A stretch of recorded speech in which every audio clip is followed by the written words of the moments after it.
Hello friends, welcome back to our channel TSNet Medici. In today's video, I am going to talk about how to fill your detailed application form, including how to write your bio sketch and how to answer the question, why do you want to pursue this course? This video is going to be important for the candidates who are going to face online personal interview in coming week. दोस्तों जैसे कि आपको पता होगा कि इस साल का जो round 2 of the admission process होने वाला है उसका फॉर्मेट बदल चुका है। इफ़ कोविड-19 का जो पैंडेमिक है और उसकी वजह से जो लॉकडाउन जाहिर किया गया है पूरे देश भर में, वो लॉकडाउन नहीं होता तो फिर टीस के जो नॉर्मल इंटरव्यू होते हैं जो आप टीस कैंपस में जाके देख देते हो, उसी तरीके से इस साल भी इंटरव्यू कंडक्ट होते हैं। लेकिन जो प्रीवियस वीडियो में मैंने एक्सप्लेन किया था कि जो रिवाइज एडमिशन प्रोसेस टीस ने अब पब्लिश किया है, उसके अनुसार इस साल आपका पीआईटी जो होता है प्री इंटरव्यू टेस्ट वो होने वाला है। उसकी जगह उन्होंने 60% वेटेज अब टी नेट को दिया है एंड 40% वेटेज जो आपका पर्सनल इंटरव्यू होने वाला है उसको उन्होंने रखा है। और दोस्तों जो पर्सनल इंटरव्यू अब ऑनलाइन मोड में होने वाला है उसके भी डिटेल्स आ चुके। जैसे प्रीवियस वीडियो में मैंने डिस्कस किया था कि there were some confusions about इस साल का जो डिटेल एप्लीकेशन फॉर्म, जब अब रिमेनिंग इंटरव्यूज़ ऑनलाइन मोड में ही होने वाले हैं तो जो डिटेल एप्लीकेशन फॉर्म होता है particularly part B which plays a major role in your interview, उसके बारे में क्या, whether T C is going to ask you to send a soft copy of your detail application form particularly part B, और all together they are not going to ask you for the detail application form. लेकिन दोस्तों इसका भी confusion अब दूर हो चुका है। चलो देखते हैं कि टीस ने क्या रिप्लाई किया इसके बारे में to one of the candidates mail. So दोस्तों this is the reply given by TISS administration, please read it carefully.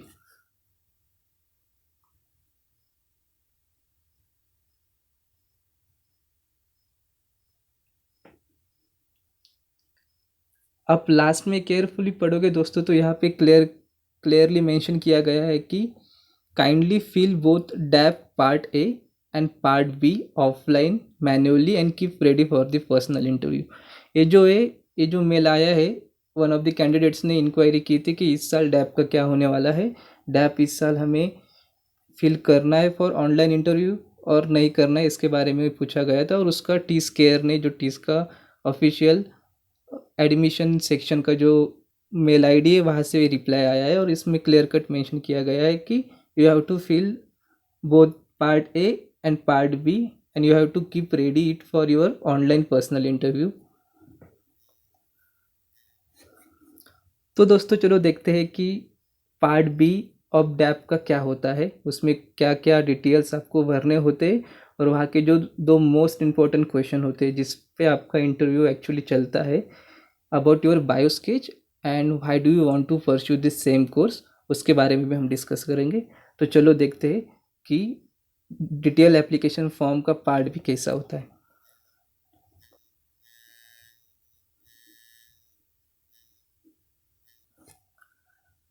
सो दोस्तों this is the PDF version of detail application form part B for the PIT and PI 2020। PIT तो अब cancel ही हो चुके हैं तो उसका कुछ यहाँ पे मसला ही नहीं है, लेकिन अब देखते हैं कि PI के लिए आपका जो डिटेल एप्लीकेशन फॉर्म है वो कितना ज़रूरी है। तो हम वन बाय वन बाय जाएंगे कि यहाँ पे आपको क्या क्या फिल करना एक्सपेक्टेड है एंड देन उसके बाद हम डिटेल में डिस्कस करेंगे about your bio sketch, how can you write a bio sketch and how to answer why do you want to pursue the same course. So दोस्तों यहाँ पे मैंने जो इम्पोर्टेंट पॉइंट्स है उसको हाईलाइट करने की कोशिश की है, तो प्लीज़ उसके तरफ ध्यान भी दीजिए। तो सबसे इम्पोर्टेंट है to write about your registration number, उसके बाद आप आपका प्रोग्राम का नाम लिखते हो। Then remaining are the basics things जिसके वैसे आप डेट ऑफ बर्थ लिखते हो, फिर मैरिटल स्टेटस से 1 जून 2020 तक आपका एज कितना हुआ है उसके बारे में आपको लिखना होता है, और फिर NSS में आपने एक्टिविटी में पार्ट लिया है या नहीं लिया है उसका खाली येस या नो में जवाब देना होता है। फिर दोस्तों आता है, सो बेसिकली दोस्तों ये जो इनिशियल पार्ट है it becomes your personal details, okay. फिर आता है आपका एजुकेशनल डिटेल्स जो आपको यहाँ पॉइंट नंबर 7 में लिखने होते हैं। इसमें भी दोस्तों आपको स्पेसिफिकली आपका एसएससी यानी आपके 10th स्टैंडर्ड का, फिर उसके बाद आपको एचएससी यानी आपका 12th स्टैंडर्ड, उसके बाद ग्रेजुएशन का डिटेल्स लिखना होता है, और उसके बाद इफ़ आपने पोस्ट ग्रेजुएशन भी कंप्लीट किया हो तो उसके बारे में भी आपको यहाँ पे डिटेल लिखना होता है। यहाँ पे मोस्टली आपको एकेडमिक डिटेल्स लिखनी है कि कौन से साल एडमिशन लिया था, कौन सा बोर्ड था या फिर कौन सी यूनिवर्सिटी थी, कितना परसेंटेज आपको मिला, पासिंग क्या था, कौन से सब्जेक्ट थे, ये लिखना है। You can definitely fill it through your certificates only, so no need to worry, keep your certificates ready with you and you can fill this details easily. Then दोस्तों आता है इम्पोर्टेंट पार्ट, जिसके ऊपर हम थोड़ा डिटेल में discussion करेंगे। दोस्तों पॉइंट नंबर 8 में आपको कुछ एजुकेशनल गैप हो तो उसके बारे में मेंशन करना होता है, जैसे कि ग्रेजुएशन के बाद आपका कुछ वर्क एक्सपीरियंस हो, या फिर अपने एग्ज़ाम प्रिपरेशन के लिए, एंट्रेंस एग्ज़ाम या फिर कम्पिटिटिव एग्ज़ाम्स के प्रिपरेशन के लिए आपने गैप लिया हो, तो वो गैप पीरियड आपको मेंशन करना होता है। और यहाँ पे उन्होंने लिखा है कि how was this time spend, तो आपने टाइम कैसे स्पेंड किया, तो बेसिकली वही वर्क एक्सपीरियंस हो तो आपको वो मेंशन करना है कि during this period to this period मैंने काम किया, मैं एक ऑर्गेनाइजेशन के साथ या फिर किसी इंस्टीट्यूट के साथ काम कर रहा था। And if you are preparing for the exams you have to write that reason as well. तो ये बड़ा सिंपल है, गैप ईयर हो तो ही लिखना है, इफ़ आपका गैप ईयर नहीं हो तो आपको ये ब्लैंक ही छोड़ना है। फिर आता है point number 9, again very easy. जैसे कि आप सबको पता ही है कि आपने मैक्सिमम 3 कोर्सेज़ के लिए अप्लाई किया होगा when you were applying for TISSNET. तो वो 3 कोर्सेज में से जितने कोर्सेज को आप पीआईटी एंड पीआई के लिए सिलेक्ट हुए हो उसके बारे में आपको यह खाली कोर्स का नाम मेंशन करना है और ये छोड़ देना है। Then comes very important question. दोस्तों मैं बार बार ये 2 क्वेश्चन का जिक्र कर रहा हूँ क्योंकि मेरा खुद का प्रीवियस एक्सपीरियंसेस और मेरे दोस्तों के एक्सपीरियंस के बदौलत मैं ये डेफिनेटली कह सकता हूँ कि ये 2 क्वेश्चंस ऐसे होते हैं जो आपका पूरा इंटरव्यू डिसाइड करते हैं। यहाँ पे आपने यदि सोच समझ के चीज़ें लिखी हो तो मैं आपको गारंटेड कह सकता हूँ कि इसी 2 क्वेश्चन पे आपको मैक्सिमम क्वेश्चंस इंटरव्यू पैनलिस्ट से पूछे जा सकते हैं। यदि आपने ऐसे ही कुछ लिख दिया या ज़्यादा सोच समझ के नहीं लिखा है तो फिर आपका इंटरव्यू फिर पैनलिस्ट चलाने लगते हैं, फिर वो आपको आउट ऑफ बॉक्स क्वेश्चंस, या हम कह सकते हैं कि they start asking the questions from their own perspective. Okay, तो ये क्वेश्चन हमको बहुत केयरफुली हैंडल करने हैं। इसके बारे में हम बाद में डिटेल डिस्कशन करेंगे कि what can be a best approach to write this 2 questions. तो क्वेश्चन नंबर 10 और point number 10 is why are you interested in pursuing this selected program. जिस प्रोग्राम के लिए आप एक डिटेल एप्लीकेशन फॉर्म भर रहे हो वो प्रोग्राम को क्यों करना है, you have to tell the why of your program और व्हाई ऑफ योर इंटरेस्ट। इसके बारे में आगे बात करेंगे डिटेल में। Then point number 11 is about writing your bio sketch. So basically यहाँ पे आपको खुद का बायो स्केच लिखना है कि एज अ पर्सन आप कौन हो। तो इसके ऊपर भी हम डिस्कस करेंगे, इसका भी एक स्ट्रक्चर डिसाइड करेंगे या डिस्कस करेंगे कि आप इसमें कौन कौन से मुद्दे आप लिख सकते हो। So this is point number 11। फिर यहाँ पे ब्लैंक जगह दिए to write answers in a full form. Point number 12, mention any work done by you relevant to the field of study selected by you. जैसे कि सपोज दोस्तों आपने development studies select किया हो तो डेवलपमेंट स्टडीज़ का जो भी फील्ड है उसके रिलेटेड आपने प्रीवियसली कुछ काम किया हो तो इसके बारे में आपको लिखना है। इसको कम्प्लीटली ब्लैंक छोड़ना भी अच्छा नहीं है। जो भी कुछ अपने, it can be anything, it can be say one day workshop, it can be a volunteering experience, it can be internship और अ वर्क एक्सपीरियंस ऑफ 1 और 2 और इवन 3-5 ईयर्स। ओके, जो भी आपने उस फील्ड में किया हो यहाँ पे आपको ज़रूर मेंशन करना है। इवन तो आपको लगे कि वो कम्प्लीटली रिलेवेंट या फिर उसी फील्ड से ना हो तो भी आप कोशिश करो कि आप कुछ ना कुछ उसको रिलेट कर पाओगे। तो उसको आपको यहाँ पे ध्यान देना है कि you will not left this blank. Then question number 13 language का है, तो इंग्लिश, उसके बाद आपका मदर टंग आता है और third language can be Hindi. तो यहाँ पे आपको लिखना है गुड, फेयर और पुअर के रेटिंग पे speaking, read and right. This is again your own description, you can write anything here. If you are employed, so point number 14 is particularly for the people who are currently employing. Okay, जो अभी काम कर रहे हैं या उनको यहाँ पे डिटेल्स लिखना है। सो मुझे लगता है कि जिसका खुद का यहाँ पे एक्सपीरियंस है या फिर करंटली वर्क कर रहे हैं, they can write it in much better form. So this is how the overall DAF part B is. तो एक बार फिर से हम देखते हैं। तो यहाँ पे आपका पर्सनल डिटेल्स होगा, उसके बाद आप लिखोगे आपका एजुकेशनल डिटेल, फिर पॉइंट नंबर 8 में अब एजुकेशनल गैप होगा तो वो मेंशन करना है। Point number 9 is very easy. Point number 10 and 11 which are we are going to discuss now in detail, इसमें आपको दो चीज़ें लिखनी है, why do you want to pursue this course and a bio sketch about your self. So let's discuss this one by one in detail. So दोस्तों, let's discuss why of the course. जो आप course के लिए आप interview देने वाले हो, वो कोर्स आपको क्यों करना है, वाई ऑफ दैट कोर्स आपको वहाँ पे लिखना है। तो let's discuss some strategies from my end before moving ahead.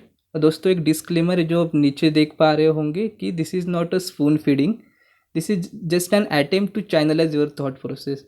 सो यहाँ पे जो भी मैं बताने वाला हूँ is not a spoon feeding to you.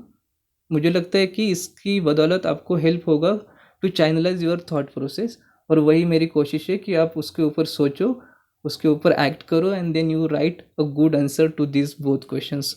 सो चलो दोस्तों, शुरू करते हैं। Best way to write the why of the course should start with the reading of the description given in the TIPS website. अब जिस कोर्स के लिए आपने अप्लाई किया है और जिसका आप अब इंटरव्यू देने वाले हो, हर एक कोर्स का टीस ने आपके अपने वेबसाइट पे डिटेल में डिस्क्रिप्शन दिया है, जिसमें आपको जो डिटेल्स मिलते हैं मैं आपको बताता हूँ। So basically the first approach should be, you should read the course description carefully. जो भी कोर्स डिस्क्रिप्शन है आपका, वो आपको केयरफुली रीड करना है दोस्तों। माफ़ कीजिए, यहाँ पे केयरफुली का स्पेलिंग थोड़ा गलत हो गया है, पार्डन फॉर दैट। सो दोस्तों, जो कोर्स डिस्क्रिप्शन है आपने ज़रूर पढ़ा होगा। आप पर्सनल इंटरव्यू के स्टेज तक आए हो तो ज़रूर आप वो कोर्स के डिस्क्रिप्शन से तो गए होंगे, इससे पहले ही फॉर्म भरते वक्त आपने वो देखा होगा। लेकिन मुझे लगता है कि this is the right time to pay attention to that description.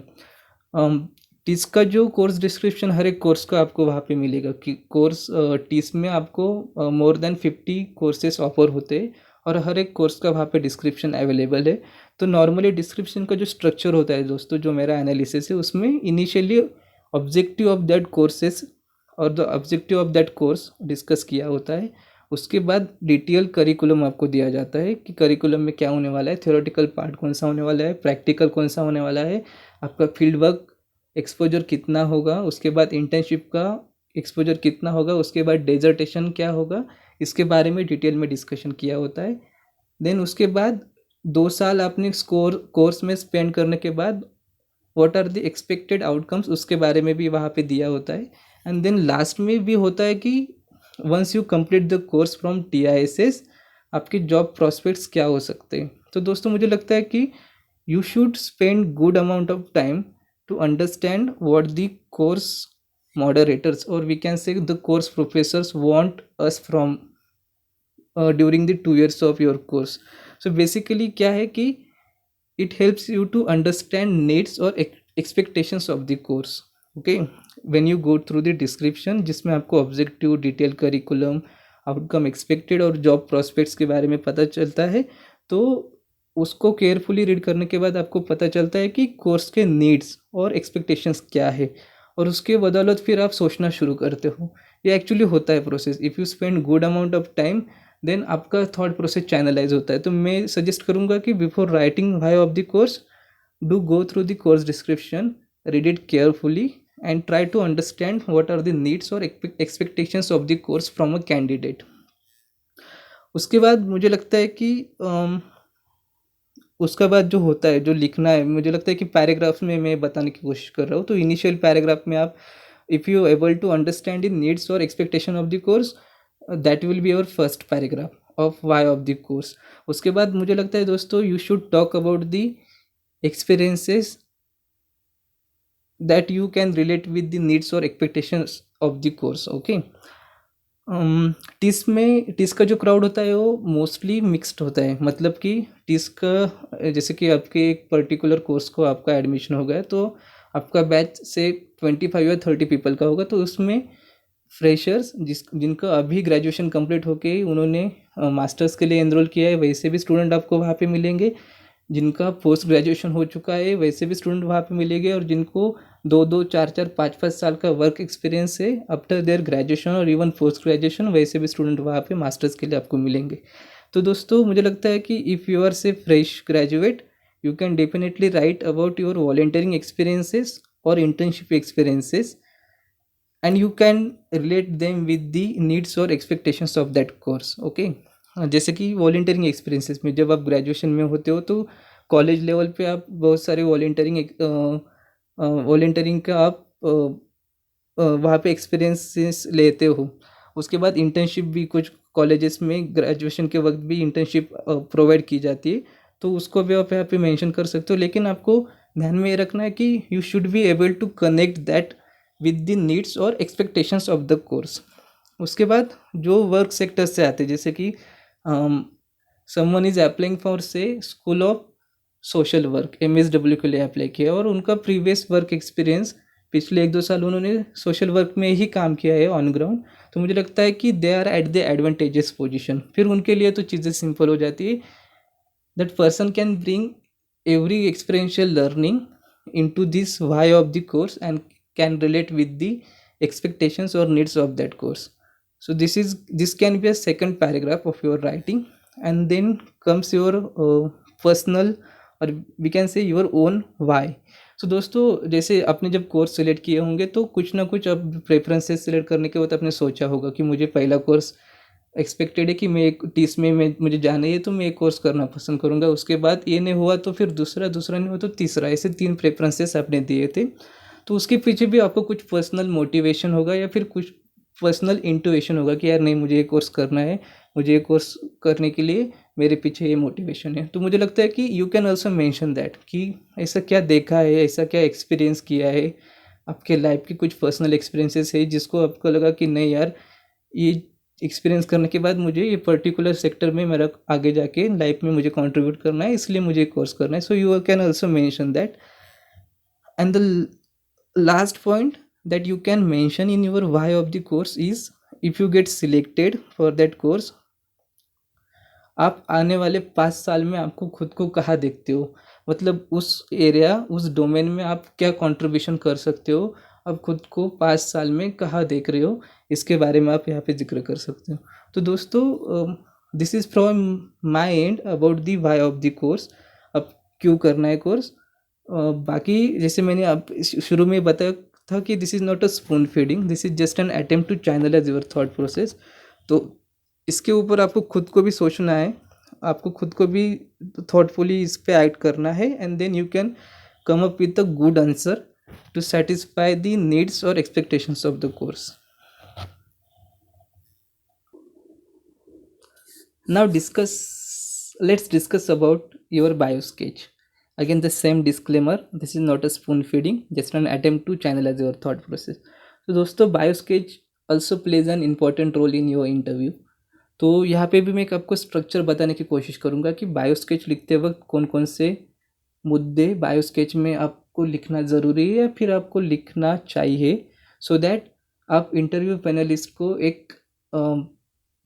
उनको एक हिंट देते हो कि okay this is our my, so let's discuss. Discussion करते वक्त मैं आपको डिटेल्स बताऊंगा। So firstly when you start writing your bio sketch, मुझे लगता है कि you should write about your personal details and family background. Personal details में बेसिकली आपका नाम बताओगे, आप कौन से स्टेट से या फिर कौन से डिस्ट्रिक्ट एंड देन स्टेट से बिलोंग करते हो, इसके बारे में आप डिस्कस करोगे। फैमिली बैकग्राउंड में बेसिकली से I am from middle income family, I am from a village, you can write that I am from a metro city, okay, so like that, so you write about your personal details and then family background। then second paragraph can be about your educational details। Educational details लिखते वक्त दोस्तों mostly 10th का लिखने की कुछ ज़रूरत नहीं है, जो आपका SSC होता है उसको मेंशन करने की ज़रूरत नहीं है। राइट अबाउट डायरेक्टली HSC और your 12th standard, and then about the graduation with specialization, जिस सब्जेक्ट में आपने स्पेशलाइजेशन किया है उसके बारे में ज़रूर मेंशन कीजिए। देन थर्ड मुझे लगता है कि जो पार्ट आना चाहिए बायोस्केच में, so initially you mention about your self, your personal details and family background, then you talk about your educational background. Now comes important point जहाँ पे मुझे लगता है कि आपको आपके बारे में उनको बताना होता है। ओके, आपने खुद का नाम बताया, फैमिली बैकग्राउंड बताया, एजुकेशनल डिटेल्स बताया। Now you as a person क्या हो ये आपको उनको बताना ज़रूरी है। तो मुझे लगता है कि थर्ड पैराग्राफ ऑलवेज मैटर करता है दोस्तों, उसके बारे में हम डिस्कशन करते हो। तो यहाँ पे आना चाहिए कि extra curricular activities during graduation. Okay, तो नॉर्मली कॉलेज लेवल पे जब हम ग्रेजुएशन कर रहे होते हैं, 3 या 4 साल का नॉर्मली ग्रेजुएशन होता है, तो उस ग्रेजुएशन पीरियड में दोस्तों ऐसा नहीं कि हमने खाली पढ़ाई की और खाली पढ़ाई ही की। ओके, उसके अलावा भी हम एक्स्ट्रा करिकुलर एक्टिविटीज़ में पार्ट लेते हैं in form of volunteering. Okay, या फिर कॉलेज आपको इंटर्नशिप प्रोवाइड करता है, या फिर you take some experiential learnings on your own. Okay, तो इसके बारे में आपको यहाँ पे डेफिनेटली मेंशन करना है, जहाँ पे आपको वॉलेंटियरिंग के बारे में लिखोगे। If there are internships that you have done previously, you can mention about that. You can also mention about the experiential learning say trekking. Okay, तो trekking is a part of hobby as well. Okay, तो trekking is a part of experiential learning as well. जहाँ पे आप जाते हो trekking के लिए, तो आपका physical fitness and mental toughness, इससे दो चीज़ें बहुत चेक की जाती है while you are trekking. Okay, so you can also write about some experiential learnings in detail. लेकिन उसके बाद आपको स्पेसिफिकली मेंशन करना है कि what are the skills that you have learn from this experiences. से वॉलेंटियरिंग की, तो वॉलेंटियरिंग में क्या स्किल्स बिल्ड हुए, तो उसे टीम वर्क हो गया, फिर टीम लीडरशिप हो गया। ओके, इंटर्नशिप में आपने टीम मैनेजमेंट के साथ काम किया, फिर इंटरपर्सनल रिलेशनशिप हो गए। एक्सपीरियंशियल लर्निंग में can be anything, so you have to specifically mention the skills that you have learned through these experiences.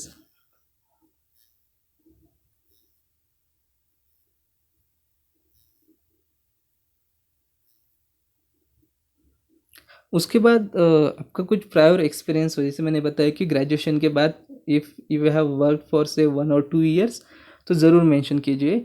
और वो यहाँ पे खाली आपको लिखना है कि 1 साल या 2 साल मैंने XYZ या फिर पर्टिकुलर ऑर्गेनाइजेशन में मैंने काम किया है। और उसके आगे वाला इमीडिएट लाइन होना चाहिए जिसमें आप लिख सकते हो कि what were the key learnings. Okay, out of that experience, आपने जो 1-2 साल का एक्सपीरियंस लिया है या फिर 6 महीने का एक्सपीरियंस हो, उसमें से आपके की लर्निंग्स क्या थे उसके बारे में आपको यहाँ पे मेंशन करना है। देन कम्स सम सर्टिफिकेट कोर्सेज। ओके, जैसे कि अब लॉकडाउन पीरियड है और मोस्ट ऑफ द स्टूडेंट्स ने ऑनलाइन कोर्सेरा हो या फिर अदर ऑनलाइन प्लेटफॉर्म्स हो, वहाँ से बहुत सारे सर्टिफिकेट कोर्सेज कंप्लीट किए, तो you can also definitely mention that. Okay, it shows your से लाइक ग्रेजुएशन के अलावा आपने कुछ एक्स्ट्रा लर्निंग की कोशिश की है, वो यहाँ से दिखाता है। So you can definitely mention about it. And then last point where I think you can conclude with is writing your hobbies. Okay, and hobby दोस्तों I will definitely try to say कि mention the unique hobbies that you have. Okay, mostly होता है कि hobbies जब बोलते हैं हम, तो एक कॉमन आंसर होता है कि reading is an my hobby. I am not denying कि रीडिंग हॉबी नहीं हो सकती, रीडिंग हॉबी हो सकती है, लेकिन खाली मैं पढ़ता हूँ इसलिए रीडिंग बिकम्स माई हॉबी, ऐसा भी नहीं होता। तो हॉबी के बारे में लिखना ही है, तो try to mention some unique hobbies. Okay, so that at least interview finalist will take it as a interesting point and they can ask the questions on the same। जैसे कि एक मेरे दोस्त ने रिसेंटली ही मुंबई कैंपस में interview दिया था और उसकी हॉबीज़ बड़े यूनिक थे दोस्तों। मैं आपको ज़रूर बताना चाहूँगा कि उसने 2 हॉबीज़ मेंशन की थी। एक हॉबी थी कि स्काई वॉचिंग, जो नाइट का स्काई होता है, वो night sky watching was one of the hobbies mentioned by him, and the second hobby was Odissi dance. Okay, practicing or say watching Odissi dance was his second hobby. So obviously Odissi dance या फिर night sky watching becomes an unique hobbies. Okay, तो आपके ऐसे कुछ unique hobbies हो तो वो भी मेंशन कीजिए और उसके ऊपर आपको प्रिपेयर भी करना है। तो दोस्तों this is from my end about how to write your bio sketch. I will repeat once again in quickly. So आपको पर्सनल डिटेल्स लिखना है plus family background in very first paragraph. उसके बाद आपको ब्रीफली आपके एजुकेशनल डिटेल्स के बारे में यहाँ पे मेंशन करना है, जिसमें आप आपके HSC and then graduation with specialization के बारे में लिखोगे. उसके बाद आता है इंपॉर्टेंट पैराग्राफ, जिसमें आपको ग्रेजुएशन के वक्त या फिर आपका जो पोस्ट ग्रेजुएशन जो रिसेंट ग्रेजुएशन था, उस ग्रेजुएशन के दौरान आपने कुछ एक्स्ट्रा करिकुलर एक्टिविटीज़ में पार्ट लिया हो तो ज़रूर यहाँ पे मेंशन करना है, और उसमें जो स्किल्स आपने बिल्ड किए उसके बारे में आपको बोलना है. फिर प्रायर, जैसे मैंने बताया कि आपको कुछ प्रायर वर्क एक्सपीरियंस हो तो उसके बारे में ज़रूर लिखिए. देन कम्स सर्टिफिकेट कोर्सेज, किए हो तो ज़रूर मेंशन कीजिए. And then comes your hobbies. So these are the 5 to 6 points that I think you should put in your bio sketch to make it compact. Again, the same disclaimer, not a spoon feeding, just an attempt to channelize your thought process. तो सोचिए इसके बारे में, spend good time. मेरा personal experience है दोस्तों कि time लगता है. Writing your bio sketch and even writing the why of your course, ये एक दिन का काम नहीं. इस पर आपको 1 2 3 दिन स्पेंड करने ही होते हैं. आप सोचते हो, आपको पॉइंट्स मिलते हैं, आपके ब्लॉग्स ओपन होना शुरू होता है, and then you come up with a good answer to this both of the questions.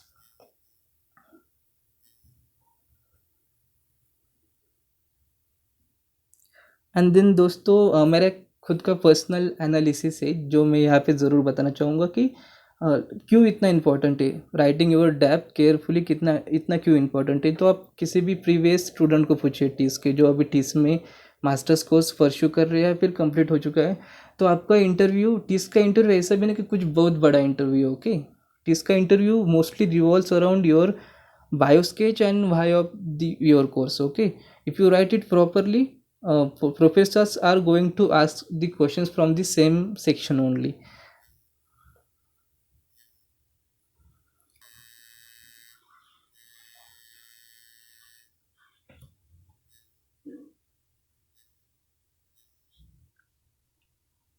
So friend, this is all from my end. जाते वक्त यही बताऊंगा कि यदि आपको detail application form particularly part B और उसमें भी आपका बायो स्केच और जो वाई ऑफ द कोर्स होता है इसके एक डेमो एग्जांपल चाहिए, तो I can share the same with you. आपको यही करना है कि जो कमेंट सेक्शन में आपको आपका मेल आईडी देना है, एंड देन विद इन से 1 वर्किंग डे और say within 24 hour I will send you the say demo example of my own biosketch as well as my own why of the course. Okay, so thank you so much. Before leaving, please join our Telegram channel, where we also put these videos as well as some strategies. It is as TSNET made easy, and also subscribe to our YouTube channel. Thank you so much. Have a good day and all the best for your interviews. Let us know what are your final scores and whether you are selected to the TSNET or not. Thank you so much.